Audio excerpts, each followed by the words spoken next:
இந்த கணக்கை எப்படி எளிய முறையில செய்யலாம்னு பாருங்க.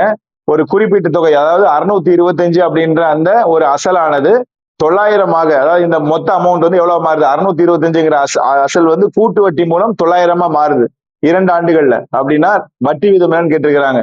625 அப்படிங்கிற இந்த அசலானது கூட்டு வட்டி முறையில 900 மாறுது, சரியா? மொத்த தொகை 2 ஆண்டுகள்ல. அப்படின்னா வட்டி வீதம் என்னன்னு கேட்டிருக்கிறாங்க. அப்போ என்ன ரேட் ஆஃப் இன்ட்ரெஸ்ட் ஃபார்முலா போடுவோம் முதல்ல?